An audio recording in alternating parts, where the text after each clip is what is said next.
अस्सलाम वालेकुम दोस्तों। तो आज हम आपको जो स्टोरी सुनाने वाले हैं वो है जुम्मा गुल की। मैं जब 3 साल का था तो ठठरती सर्दी में एक दादा ने स्कूल में दाखिला करवा दिया और कहकर उम्र 5 साल लिखवा दी।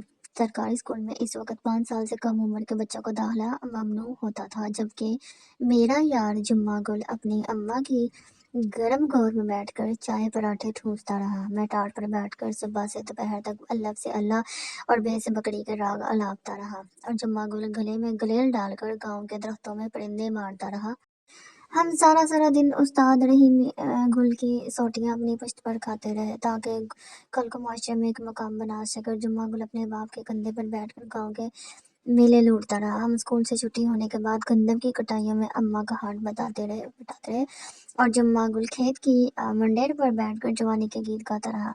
हम जब आंसू भरी आंखों से जुम्मा गुल की तरफ देखते तो दिल का हाल जानकर अम्मा बोलती, बेटा तुम एक दिन बड़ा अफसर बनेगा, जुम्मा गुल जैसे लोग तेरे नौकर बनेंगे।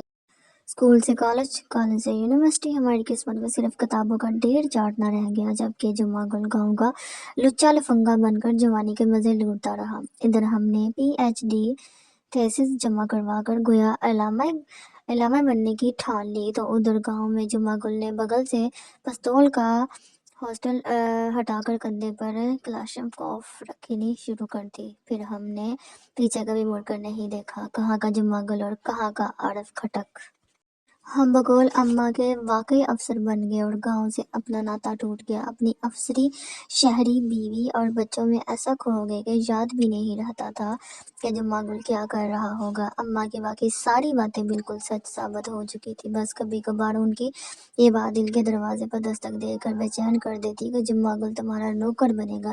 शायद अम्मा की बात से ज्यादा ये खुद की एक ख्वाहिश थी जो शऊर से लाशऊर तक का सफर काटते हुए तख्तुल शऊर में पंजे जा गाड़ बैठी थी। और फिर मैं कैम्ब्रिज में पढ़ते अपने बच्चों को हर वक्त यही राग सुनाने लगता कि बेटा आरफ खट्टक बनो, जुम्मा गुल मत बनो। मेरे बच्चे मुझसे पूछते कि पापा हु इज जुम्मा गुल, और मेरा जवाब हमेशा यही होता कि मेरा नौकर। सालों बाद गांव जाना हुआ, बीवी बच्चे साथ थे। गांव भी फैलकर जैसे छोटा सा शहर बन गया हो। काफी लोग अब अजनबी थे। मेरे लिए एक दिन पैगाम आया कि जुम्मा गुल नामी बंदे ने अहले खाना समेत दावत पर बुलाया है। मेरे अंदर एक कमीनी सी ख्वाहिश दर आई कि जुम्मा गुल को दिखाऊंगा कि पढ़ाई लिखाई और उस्ताद रहीम दाद की सोटियों ने मुझे कहाँ से कहाँ तक पहुंचा दिया है, और वो सदा का लुच्चा लफंगा आज भी 2 वक्त की रोटी के लिए मर रहा है। बेगम को ताकीद की कि 5,000 उसकी बीवी को थमा देना। रात को अपनी 4,000 सीसी गाड़ी में बैठकर जुम्मा गुल के घर पहुंचा तो सन्नाटे में आ गया। शहर में 300 गज बंगले वाला अफसर 4,000 गज वसी बंगले को देखकर हैरत से दांतों में उंगली दबाए रह गया, जिस पर जुम्मा गुल पैलेस का नेम प्लेट उसका मुंह चरा रहा था। बंगले के अंदर 4 V8 लैंड क्रूजर एक शान से खड़ी थी। वास्कट पहने जुम्मा गुल गर्मजोशी से आकर बढ़कर मेरे गले लग गया कि डॉक्टर साहब बड़े आदमी बन गए हैं। बोल के हम जैसे गरीब और अनपढ़ों को।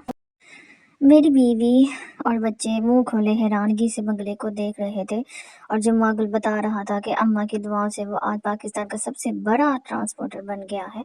अचानक मेरे बेटे ने अंग्रेजी में मुझसे पूछा कि बाबा ये वही जुम्मा गुल है जो आपका नौकर बन रहा था। मेरी खामोशी पर छोटे वाले बेटे ने अंग्रेजी में कहा, पापा मैं भी जुम्मा गुल बनूंगा। आहिस्ता से जवाब देते हुए मैंने कहा, बन जाना बेटा जुम्मा गुल, चचा की तरह। तो उम्मीद करती हूँ आपको आज की स्टोरी अच्छी लगी होगी। तो मेरे चैनल को लाइक करें, सब्सक्राइब करें और मेरी वीडियो को ज़्यादा से ज़्यादा शेयर करें। शुक्रिया।